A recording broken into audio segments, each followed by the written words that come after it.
Sunday ശാലോമിലേക്ക് സ്വാഗതം. ഞാൻ Jose John Mallikassery. Arabian നാടുകളിൽ ക്രിസ്ത്യാനിറ്റി വീണ്ടും ഉയർത്തെഴുന്നേൽക്കുന്നു. ഇന്നത്തെ പത്രമാധ്യമങ്ങളിലൊക്കെ നമ്മൾ വായിച്ചിട്ടുണ്ടാവും. അറേബ്യയിലേക്കുള്ള പ്രവേശന കവാടം എന്നറിയപ്പെടുന്ന നിനവയുടെ തലസ്ഥാനമായ മൊസൂളിൽ ഈ കഴിഞ്ഞ തിങ്കളാഴ്ച 2 കത്തോലിക്ക ദേവാലയങ്ങളാണ് ബ്ലസ് ചെയ്യപ്പെട്ടത്. ഇറാഖിന്റെ പ്രധാനമന്ത്രിയായിട്ടുള്ള മുഹമ്മദ് ഷിയ അൽ സുഡാനിയാണ് ഈ ചടങ്ങുകൾക്ക് മുഖ്യ അതിഥിയായിട്ട് ഉണ്ടായിരുന്നത് എന്നതും പ്രത്യേകം ശ്രദ്ധേയമാണ്. മൊസൂളിൽ തുറക്കപ്പെട്ട ദേവാലയങ്ങൾ രണ്ടും പരിശുദ്ധ അമ്മയുടെ നാമധേയത്തിലുള്ളതാണ്. ഒന്ന് പ്രധാനപ്പെട്ട വലിയ ദേവാലയം, അതറിയപ്പെടുന്നത് അൽ ടെഹറ ചർച്ച് എന്നാണ് അവിടെ അറിയപ്പെടുന്നത്. അൽ ടെഹറ ചർച്ച് എന്ന് അറേബ്യയിൽ അറിയപ്പെടുന്ന our lady of the immaculate conception and our lady of the our എന്ന പേരുള്ള ചർച്ച്. അപ്പൊ ഇതില് ഈ ചർച്ചിന്റെ മധ്യസ്ഥയായിട്ടുള്ളത് അമലോത്ഭവ മാതാവും സ്വർഗത്തിലേക്ക് എടുക്കപ്പെട്ട മാതാവുമാണ്. ഇമാക്കുലേറ്റ് കൺസെപ്ഷൻ എന്ന് പറഞ്ഞാൽ അമലോത്ഭവം എന്നുള്ള കൺസെപ്റ്റാണ്. അവർ ലേഡി ഓഫ് ദ അവർ എന്ന് പറഞ്ഞാൽ സ്വർഗാരോപണം എന്ന കൺസെപ്റ്റാണ്. ഈ 2 വിശ്വാസ സത്യങ്ങളെ മുൻനിർത്തിയുള്ള ദേവാലയമാണ് അവിടെ പുനർനിർമ്മിക്കപ്പെട്ടത്. വാസ്തവത്തിൽ 638 AD 638 ഖലീഫ ഉമ്മർ നിനവെ കീഴടക്കുന്നത് മുതൽ തുടങ്ങി വന്ന പെർസിക്യൂഷൻ, മതപീഡനം, അത് അതിന്റെ ക്ലൈമാക്സിലെത്തിയത് 2014 ISIS അധികാരത്തിലെത്തിയതോടെയാണ്.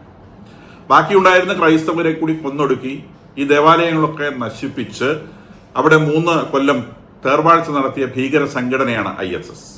2017 അമേരിക്കയുടെ സഹായത്തോടെ ഇറാഖി ഭരണകൂടം അവരെ നിർമ്മാർജ്ജനം ചെയ്തതിന് ശേഷമാണ് അവിടെ പിന്നീട് ബാക്കിയുണ്ടായിരുന്ന ക്രൈസ്തവരും കുറച്ച് തിരിച്ചെത്തിയവരും ഒക്കെ ചേർന്നാണ് ഇപ്പോൾ ഈ ദേവാലയം യുണൈറ്റഡ് അറബ് എമിറേറ്റ്സിന്റെയും യൂറോപ്യൻ യൂണിയന്റെയും വൻ സാമ്പത്തിക സഹകരണത്തോടെ പുനർനിർമ്മിച്ചത് എന്നതും ശ്രദ്ധേയമായ സംഗതിയാണ്. ഈ ഒരു അവസരത്തിൽ ഇറാഖ് പ്രൈം മിനിസ്റ്റർ മുഹമ്മദ് ഷിയ അൽ സുഡാനി പറഞ്ഞ വാക്കുകൾ വളരെ ശ്രദ്ധേയമാണ്. This church rises from the rubble to represent the house where the Lord gathers people's heart without division and hostility. ഇവിടെ അദ്ദേഹം ദൈവത്തെ ദ ലോർഡ് എന്നാണ് അഡ്രസ് ചെയ്യുന്നത്. ഒരു മുസൽമാനാണ് ദൈവത്തെ ദ ലോർഡ് എന്ന് അഡ്രസ് ചെയ്യുന്നത് എന്ന് മനസ്സിലാക്കണം. The church rises from the rubble to represent the house where the Lord gathers people's heart without division and hostility.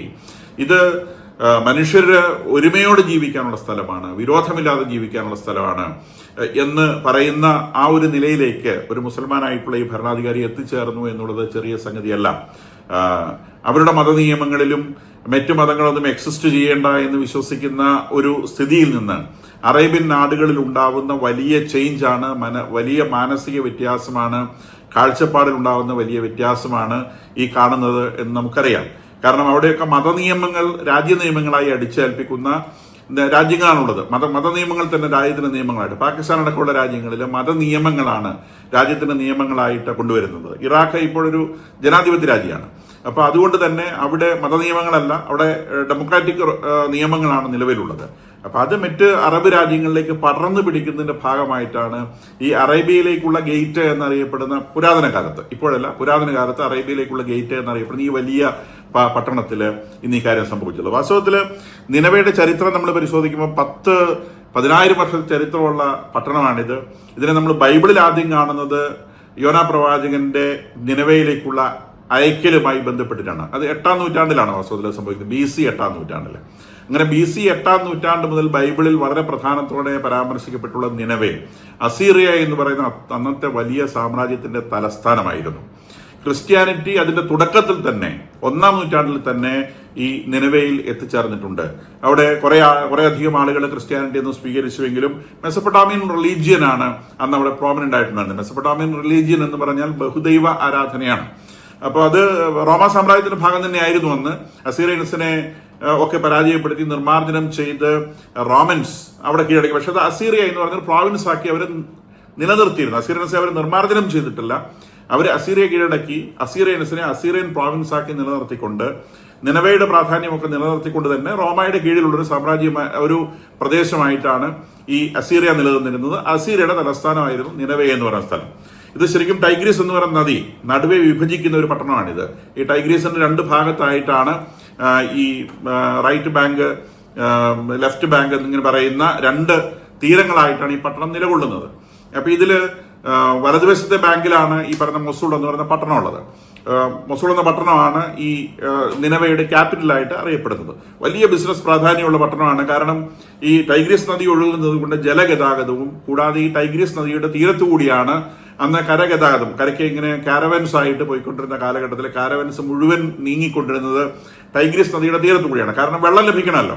അപ്പം നദിയിൽ നിന്ന് വെള്ളം ലഭിക്കണം. വലിയ കച്ചവട പാത ഉണ്ടായിരുന്ന പ്രദേശമാണ്. അതുകൊണ്ട് തന്നെ നിനവെ എന്ന് പറയുന്നത് പണ്ട് മുതലേ, പുരാതന കാലം മുതലേ, BC കാലഘട്ടം മുതലേ, പഴയ നിയമം തുടങ്ങുന്നതിനും കാലഘട്ടത്തിന് മുമ്പ് തന്നെ അത് പട്ടണമാണ്. കാരണം ഈ കാരവൻസിന്റെ മൂവ്മെന്റും ഉണ്ട്. അറേബ്യൻ നാടുകളിൽ നിന്ന് ചരക്കുകൾ ഒരുപക്ഷെ ഇന്ത്യ പോലത്തെ സ്ഥലങ്ങളിൽ നിന്നൊക്കെ പേർഷ്യൻ ഗൾഫിൽ കടലിലെത്തുന്ന ചരക്കുകൾ അവിടെ നിന്ന് യൂറോപ്പിലേക്കും ആഫ്രിക്കയിലേക്കും ഒക്കെ കടന്നുപോയിക്കൊണ്ടിരുന്നത് ഈ കാൽനട പാതയിലൂടെയാണ്. അപ്പൊ ഈ കാൽനട പാത പോയിരുന്നത് ടൈഗ്രീസ് നദിയുടെ വക്കിലൂടെയാണ്. അതിലെ ഒരു പ്രധാനപ്പെട്ട വിശ്രമ കേന്ദ്രമായിരുന്ന നിനവയാണ് പിന്നീട് വലിയ കച്ചവട പട്ടണമായിട്ട് വളർന്നു വന്നത്. കൂടാതെ ഇവിടെ ജലഗതാഗതത്തിന് സാധ്യതയുമുണ്ട്. ടൈഗ്രീസിലൂടെ ജലവാഹനങ്ങൾക്ക് യാത്രയും ചെയ്യാം. അതുകൊണ്ട് അത്രയും പ്രാധാന്യമുള്ള ഒരുപക്ഷെ ഗൾഫ് റീജിയനിലെ ഏറ്റവും പ്രധാനമായിരുന്ന ഒരു പട്ടണമായിരുന്നു ഇത്. അതാണ് അവിടെ 1-ാം നൂറ്റാണ്ടിൽ തന്നെ ക്രിസ്ത്യാനിറ്റി എത്തി. 4-ാം നൂറ്റാണ്ടിൽ റോമാ സാമ്രാജ്യം അതിന്റെ ഔദ്യോഗിക മതമായി ക്രിസ്ത്യാനിറ്റിയെ സ്വീകരിച്ചതോടുകൂടി നിനവെ പൂർണ്ണമായും ക്രിസ്ത്യനായി തീർന്നു. റോമാ സാമ്രാജ്യം പൂർണ്ണമായിട്ടും ക്രിസ്ത്യനായതിന്റെ കൂട്ടത്തിൽ നിനവയും ഇപ്പം നമ്മൾ പറയുന്ന ഗൾഫ് നാടുകളിൽ മുഴുവൻ ക്രിസ്ത്യാനിറ്റിയാണ് നിലവിലുണ്ടായിരുന്നത്. ഇതൊക്കെ റോമാ സാമ്രാജ്യത്തിന് കീഴിലുണ്ടായിരുന്നതാണ്. ജൂതന്മാരും വസിച്ചിരുന്നു. 1574 അവിടെ 7000 ജൂതന്മാരുടെ, നിലവിൽ 7000 ജൂതന്മാരുടെ സെറ്റിൽമെന്റ് ഉണ്ടായിരുന്നു എന്ന ഒരു സഞ്ചാരി എഴുതിയതായിട്ട് ചരിത്രത്തിൽ നമ്മൾ കാണുന്നുണ്ട്. അപ്പൊ അവിടെ വിവിധ ഗൾഫ് നാടുകളിൽ ജൂയിഷ് സെറ്റിൽമെന്റുകൾ ഉണ്ടായിരുന്നത് പോലെ അവിടെയും ജൂയിഷ് സെറ്റിൽമെന്റുകളും ഉണ്ടായിരുന്നു എന്ന് മനസ്സിലാക്കണം. നേരത്തെ സൂചിപ്പിച്ചതുപോലെ 637 ഖലീഫ ഉമർ ഈ പ്രദേശം കീഴടക്കുന്നു. റോമാക്കാരിൽ നിന്നും ഖലീഫ ഉമർ ഇത് പിടിച്ചെടുക്കുന്നു. അതിനുശേഷം അത് ഖലീഫ ഉമറിന്റെ കീഴിലാണ്. ഇന്നത്തേതുപോലെ വലിയൊരു പെർസിക്യൂഷൻ ഒന്നുമില്ല. ചെറിയൊരു ജസിയ കൊടുത്തു കഴിഞ്ഞാൽ അവിടെ ആളുകൾക്ക് അവരുടെ മതം കൊണ്ടു നടക്കാൻ സാധിക്കും. അപ്പൊ കുറച്ച് ജസിയ കൊടുത്ത് തന്റെ മതം സംരക്ഷിക്കണമെന്ന് താല്പര്യമുള്ള ആളുകളെ സംബന്ധിച്ച് അവർ മതം സംരക്ഷിച്ചു പോന്നു. അപ്പൊ ക്രിസ്ത്യാനിറ്റിയും മറ്റ് വേറെ അപൂർവം ചില റിലീജിയൻസും ഇൻക്ലൂഡിംഗ് ജുദായിസം അവിടെ നിലനിന്ന് പോന്നു. 1260 മംഗോളിയൻസ് ഈ പട്ടണം കീഴടക്കുന്നുണ്ട്. ഹഗാലു എന്ന് പറയുന്ന മംഗോളിയൻ രാജാവ് ഈ പട്ടണം കീഴടക്കുകയും അദ്ദേഹം അത് നശിപ്പിച്ചു കളയുകയും ചെയ്തു. ഇപ്പൊ ഈ അറേബ്യൻസിന്റെ കയ്യിൽ നിന്ന് പിടിച്ചെടുത്തിട്ട് ഈ നിനവെ എന്ന് പറയുന്ന പട്ടണം നശിപ്പിച്ചു കളഞ്ഞത് ഹഗേലുവാണ്. അതിനുശേഷം ഒരിക്കലും നിനവേക്ക് അതിന്റെ പഴയ ഗാംഭീര്യത്തിലേക്ക് വളർന്നു വരാൻ സാധിച്ചിട്ടില്ല. അത് നശിപ്പിച്ചു കളഞ്ഞു. പിന്നീട് 1535 ഓട്ടോമൻ തുർക്കുകൾ ഈ പ്രദേശം കീഴടക്കുകയാണ്.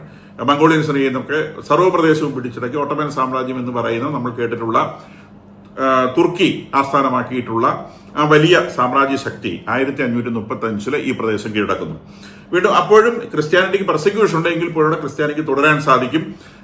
ചെറിയൊരു ജസിയ കൊടുത്തുകൊണ്ട് ക്രിസ്ത്യാനിറ്റിക്ക് തുടരാൻ സാധിക്കും. ഈ പറയുന്ന നിനവെ പ്രദേശം ഭൂരിഭാഗവും ക്രിസ്ത്യൻ ഏരിയ ആയിട്ട് തന്നെയാണ് തുടരുന്നത്. 1750 പോപ്പ് ബെനഡിക്ട് 14 ഈ പ്രദേശത്തേക്ക് ഡൊമിനിക്കൻ ഫാദേഴ്സിനെ അയക്കുന്നുണ്ട് നിനവയിലേക്ക്. ഇവിടെ പോയി വിദ്യാഭ്യാസ സ്ഥാപനങ്ങളും ഹോസ്പിറ്റലുകളും പ്രസ്സും ഓർഫനേജും ടെക്നിക്കൽ സ്കൂളും തുടങ്ങുക എന്നുള്ള ചുമതലയുമായിട്ടാണ് അന്ന് ഡൊമിനിക്കൻ ഫാദേഴ്സ് ഈ പ്രദേശത്തേക്ക് വരുന്നത്. അങ്ങനെ ധാരാളമായി മൊണാസ്ട്രികളും അതുപോലെ അതിനോടനുബന്ധമായ സ്കൂളുകളും ഹോസ്പിറ്റലുകളും പ്രസ്സുകളും ഓർഫനേജുകളും ഒക്കെ വരുന്നു. 1873 ഡൊമിനിക്കൻ സിസ്റ്റേഴ്സും ഈ പ്രസ്ഥാനത്തെ സഹായിക്കാൻ വരുന്നു. അത് ഈ പ്രദേശത്തിന്റെ വലിയ പുരോഗതിക്ക് കാരണമാകുന്നു. അപ്പൊ നമ്മൾ ശ്രദ്ധിക്കേണ്ട ഒരു കാര്യം, ക്രിസ്തുമതം എന്ന് പറഞ്ഞ ഇതാണ്. ക്രിസ്തുമതത്തിന്റെ പ്രചരണം എന്ന് പറഞ്ഞാൽ ഇതാണ്, മനുഷ്യനെ ബോധവൽക്കരിക്കുക എന്നതാണ്. ബോധവൽക്കരിച്ച് ക്രിസ്ത്യാനിറ്റിയിലേക്ക് കൊണ്ടുവരിക. അല്ലാതെ മനുഷ്യനെ പിടിച്ച് തലയറത്ത് മതത്തിൽ ചേർക്കുന്ന പരിപാടി ക്രിസ്ത്യാനിറ്റിക്ക് ഇല്ല എന്ന് ഇതിൽ നിന്ന് നമുക്ക് വളരെ വ്യക്തമായിട്ട് മനസ്സിലാകും. അവിടെ സ്ഥാപിക്കപ്പെട്ടത് പള്ളികളല്ല സ്ഥാപിക്കപ്പെട്ടത്. അവിടെ സ്ഥാപിക്കപ്പെട്ടത് ഹോസ്പിറ്റൽസും സ്കൂളുകളും പ്രസ്സും ഓർഫനേജും ടെക്നിക്കൽ സ്കൂളുകളും ഒക്കെയാണ്. തുന്നലൊക്കെയാണ് പ്രധാനമായിട്ട് ടെക്നിക്കൽ സ്കൂളുകളിൽ പഠിപ്പിച്ചിരുന്നതെന്നും ശ്രദ്ധേയമാണ്. അപ്പൊ അവിടെ വീണ്ടും ക്രിസ്ത്യാനിറ്റി അതിന്റെ ഒരു ലെവലിൽ അത് മെയിൻറ്റെയിൻ ചെയ്ത് വരികയും പിന്നീട് ഈ ട്രേഡിങ്ങിന്റെ ഇമ്പോർട്ടൻസ് പിന്നീട് കുറഞ്ഞു വരുന്നത് വാസ്തവത്തിൽ 1859 സൂയസ് കനാൽ വന്നതോടെയാണ്. 1859 സൂയസ് കനാൽ വന്നതോടെ അറേബ്യൻ സീയിലേക്ക് മെഡിറ്ററേനിയൻ പ്രവേശിക്കാൻ എളുപ്പത്തിലൊരു പാത ലഭിക്കുന്നു. അതിനു മുൻപ് ജലപാതയായിട്ട് ഉപയോഗിക്കുന്ന ടൈഗ്രീസിന്റെ ഇമ്പോർട്ടൻസ് തീർത്തും ഇല്ലാതാവുന്നു. ഈ പറഞ്ഞതുപോലെ കാരവൻ സംഘങ്ങളുടെ പ്രാധാന്യം നിന്നുപോകുന്നു. അങ്ങനെ ഈ സൂയസ് കനാല് വന്നതോട് കൂടിയിട്ട് ട്രേഡിംഗ് ഇമ്പോർട്ടൻസ് നിലവിലേക്ക് ഇല്ലാതെ പോകുന്നു. പിന്നീട് 1-ാം ലോകമഹായുദ്ധം 1918 അവസാനിക്കുന്നു. ഈ പറഞ്ഞ പ്രദേശം നിനവെ അടക്കമുള്ള പ്രദേശമൊക്കെ ബ്രിട്ടീഷ് മാൻഡേറ്റ് ഓഫ് ഇറാഖ് എന്ന് പറഞ്ഞ ബ്രിട്ടന്റെ കീഴിൽ വരികയാണ്. അതിനുശേഷം തുർക്കി ഈ പ്രദേശത്തിന് അവകാശം ഉന്നയിക്കുന്നുണ്ട്. ഞങ്ങളുടെ ഓട്ടോമൻ എംപയറിന്റെ ഭാഗമായിരുന്നു, ഞങ്ങൾക്ക് ഇത് വേണം എന്നൊക്കെ തുർക്കി പറയുന്നുണ്ട്. പക്ഷെ തുർക്കിയുടെ വായടപ്പിച്ചുകൊണ്ട് അത് ഇറാൻ എന്ന നിലയിൽ 1932 ഇറാൻ എന്ന രാജ്യം ഫ്രീ ആവുന്നു. ഹാമൈഡ് കിങ്ഡം ഓഫ് ഇറാഖ് എന്ന പേരിലാണ് അത് ഫ്രീ ആവുന്നത്. പിന്നീട് അവിടെ ബാത്ത് പാർട്ടി എന്ന് പറയുന്ന ഒരു പാർട്ടി രൂപപ്പെടുകയും അത് 1947 മുതൽ ശക്തമായി വരികയും വാസ്തവത്തിൽ ക്രിസ്ത്യാനികളും ഈ പാർട്ടിയുടെ ഫോർമേഷന് വലിയൊരു ഭാഗമായിരുന്നു. പക്ഷെ പിന്നീട് ഇതിനകത്ത് സുന്നി മുസ്ലിങ്ങൾക്ക് വലിയ മേൽക്കൈ ലഭിക്കുകയും 1990 സദ്ദാമിന്റെ ബാത്ത് പാർട്ടി അധികാരത്തിലേൽക്കുമ്പോൾ അത് ഏകദേശം ഒരു ആന്റി ക്രിസ്ത്യനായി മാറുകയും ചെയ്തു. അപ്പൊ സദ്ദാമിന് ഫെയ്ത്ത് ക്യാമ്പയിൻ എന്ന് പറഞ്ഞൊരു പരിപാടി ഉണ്ടായിരുന്നു. മുസ്ലിം സമുദായത്തെ, മുസ്ലിം മതത്തെ കൂടുതൽ ശക്തിപ്പെടുത്തുക എന്നൊരു ക്യാമ്പയിൻ അദ്ദേഹത്തിനുണ്ടായിരുന്നു. അതിന്റെ ഭാഗമായിട്ട് അദ്ദേഹം സലഫിസം വല്ലാതെ പ്രൊമോട്ട് ചെയ്യും. സലഫിസം എന്ന് പറയുന്നത് ടോളറന്റ് മുസ്ലിംസ് ആണ്. പക്ഷേ ഇവിടെ ഇവോൾവ് ചെയ്ത സലഫിസം ഒട്ടും ടോളറന്റ് ആയിരുന്നില്ല. അത് തീവ്രവാദികളായിട്ടുള്ള മുസ്ലിങ്ങളായിരുന്നു. മറ്റു മതക്കാർ വേണ്ട എന്ന നിലയ്ക്ക് തന്നെ അവിടെയുള്ള ട്രൈബ്സിനെയൊക്കെ ആക്റ്റീവാക്കി എടുത്തുകൊണ്ട്, അറബ് ട്രൈബ്സിനെ ആക്റ്റീവാക്കി എടുത്തുകൊണ്ട്, ക്രിസ്ത്യാനിറ്റി ഉപേക്ഷിച്ച് കളഞ്ഞ അറബ് ട്രൈബ്സിനെ ആക്റ്റീവാക്കി എടുത്തുകൊണ്ട് അവിടെ നിന്ന് മറ്റു മതങ്ങളെ, അവിടെ ബാക്കി ഉണ്ടായിരുന്ന പ്രധാനമായിട്ടും ക്രിസ്ത്യാനിറ്റിയാണ്, യസീദികളുണ്ട്, അപ്പൊ അവരെ ഒഴിവാക്കുന്നതിന് വേണ്ടി ഒരു മൂവ്മെന്റ് 1990 മുതൽ വരുന്നു. പിന്നീട് കുവൈറ്റ് വാർ വരുന്നുണ്ട്. 2003 അമേരിക്ക ഇടപെട്ട് കുവൈറ്റിൽ നിന്ന് ഇറാനിലേക്ക് സെക്കൻഡ് ഗൾഫ് വാർ വരുന്നു. സെക്കൻഡ് ഗൾഫ് വാറിൽ സദ്ദാം ഹുസൈനെ എലിമിനേറ്റ് ചെയ്യുന്നു. അവിടെ പുതിയ ഭരണകൂടം വരുന്നു. ബാത്ത് പാർട്ടി എലിമിനേറ്റ് ചെയ്യപ്പെടുന്നു. പക്ഷേ ഇസ്ലാമിക തീവ്രവാദം വളരെയധികം ശക്തിപ്പെടുന്നു. അപ്പൊ ഇസ്ലാമിക തീവ്രവാദം ശക്തിപ്പെടുന്നതോടുകൂടി ഈ നിലവേ ഭാഗത്ത് ക്രിസ്ത്യാനികൾക്ക് ജീവിക്കാൻ പറ്റാത്ത അവസ്ഥ വരികയും അവിടുന്ന് ക്രിസ്ത്യാനികൾ ലക്ഷക്കണക്കിന് ആളുകൾ ഈ സ്ഥലം ഉപേക്ഷിച്ച് സിറിയയിലേക്കും മറ്റ് സ്ഥലങ്ങളിലേക്കും ഈവൻ തുർക്കിയിലേക്കും കുറെ പേരൊക്കെ യൂറോപ്പിലേക്കും ഒക്കെ മൈഗ്രേറ്റ് ചെയ്ത് പോകുന്നു. അങ്ങനെ ക്രിസ്ത്യാനികളുടെ എണ്ണം കുറഞ്ഞ് നാമമാത്രമായി വരുന്നു. 2014 ISIS അവിടെ ഭരണം ഏൽക്കുന്നു. അവിടെ നിന്ന് ഇറാഖി ഭരണകൂടത്തിന് ഇൻഫ്ലുവൻസ് പൂർണ്ണമായി ഒഴിവാക്കിക്കൊണ്ട് ISIS ഭരണം ഏൽക്കുന്നു. അതോടെ ക്രിസ്ത്യാനികളെയും യസീദികളെയും കൊന്നൊടുക്കാൻ തുടങ്ങുന്നു. ഒന്നുകിൽ അവർക്ക് താങ്ങാൻ പറ്റാത്ത ജസിയ നൽകുക, താങ്ങാൻ പറ്റുന്ന ജസിയല്ല, പുറത്തു പോകാൻ സമ്മതിക്കില്ല. പുറത്തു പോവുകയാണെങ്കിൽ അവരുടെ കയ്യിലുള്ള മുഴുവൻ സംഗതികളും കൊടുത്തതിന് ശേഷം മാത്രം ജീവൻ മാത്രം കയ്യിൽ വെച്ച് പുറത്തു പോകാം, വേറെ ഒന്നും കിട്ടില്ല. അപ്പൊ അങ്ങനെ പുറത്തു പോകാം. അല്ലെങ്കിൽ കയ്യിലുള്ളത് മുഴുവൻ, അല്ലെങ്കിൽ മുസ്ലിമായിട്ട് ജീവിക്കാം, അതുമല്ലെങ്കിൽ ഈ കയ്യിലുള്ളത് മുഴുവൻ കൊടുത്ത് അവരുടെ അടിമയായിട്ട് ജീവിക്കാം. അപ്പൊ ഇങ്ങനൊരു സാഹചര്യം വന്നപ്പം സ്വാഭാവികമായിട്ടും ഒന്നുകിൽ വധിക്കപ്പെടുകയോ അല്ലെങ്കിൽ അവിടെ നിന്ന് ഒളിച്ചോടി രക്ഷപ്പെടുകയോ ചെയ്യാത്ത വേറെ നിവൃത്തിയില്ലാതെ വന്നു. ആ സമയത്താണ് ഈ പറഞ്ഞ ദേവാലയങ്ങളൊക്കെ പൂർണ്ണമായും തകർക്കപ്പെടുന്നത്. അതിനു മുമ്പൊക്കെ പാർഷ്യലായിട്ട് തകർക്കപ്പെട്ടിട്ടുണ്ട്. പക്ഷേ ഈ 2014 കാലഘട്ടത്തിലാണ് ഇപ്പോൾ നമ്മൾ പറഞ്ഞ ഈ ദേവാലയങ്ങളൊക്കെ പൂർണ്ണമായും തകർക്കപ്പെട്ടത്. 2 ദേവാലയം ഞാൻ പറഞ്ഞു. 2 ദേവാലയത്തിൽ പ്രധാനപ്പെട്ട ദേവാലയം ഈ അൽ തെഹേര ചർച്ചാണ്. അതുകൂടാതെ ഒരു ഡൊമിനിക്കൻ മൊണാസ്ട്രിയുടെ അകത്തുള്ള ഒരു അവർ ലേഡി ഓഫ് ദ ഹവർ എന്ന് പറയുന്ന ഒരു ചർച്ചും കൂടി, അത് ചെറിയ പള്ളിയാണ്, ഒരു മൊണാസ് ചർച്ചാണ്, അതും കൂടി ഇപ്പോൾ ബ്ലസ് ചെയ്യപ്പെട്ടിട്ടുണ്ട്. ഈ 2017 വീണ്ടും അമേരിക്ക ഇറാഖി ഭരണകൂടത്തെ സഹായിച്ച് ISISനെ അവിടെ നിന്ന് ഉന്മൂലനം ചെയ്യുകയും ഈ ഭാഗം ഇറാഖി ഗവൺമെന്റ് കീഴിൽ കൊണ്ടുവരികയും ചെയ്തു. അതിന്റെ തുടർ യാത്രയായിട്ടാണ് ഇപ്പോൾ ഈ ദേവാലയങ്ങളുടെ പുനരുദ്ധാരണം സംഭവിക്കുകയും ഈ ദേവാലയങ്ങൾ ഇപ്പോൾ ബസ് ചെയ്യപ്പെടുകയും ചെയ്തിട്ടുള്ളത്. നിശ്ചയമായും ഇത് അറബ് ലോകത്ത് ക്രിസ്തു മതത്തിന്റെ ഉയർത്തെഴുന്നേൽപ്പാണ് എന്നതിന് യാതൊരു സംശയവുമില്ല. ചെറിയ തുടക്കം മാത്രമാണ്. എന്റെ അറബ് ലോകത്ത് ഇതിന്റെ അലയൊലികൾ വീശുകയും ക്രിസ്ത്യാനിറ്റി പഴയതുപോലെ മറ്റുള്ളവരുടെ മുൻപിൽ തുറക്കപ്പെടുകയും ചെയ്യും, അറബികളുടെ മുൻപിൽ തുറക്കപ്പെടുകയും ചെയ്യും എന്ന് നമുക്ക് പ്രതീക്ഷിക്കാം.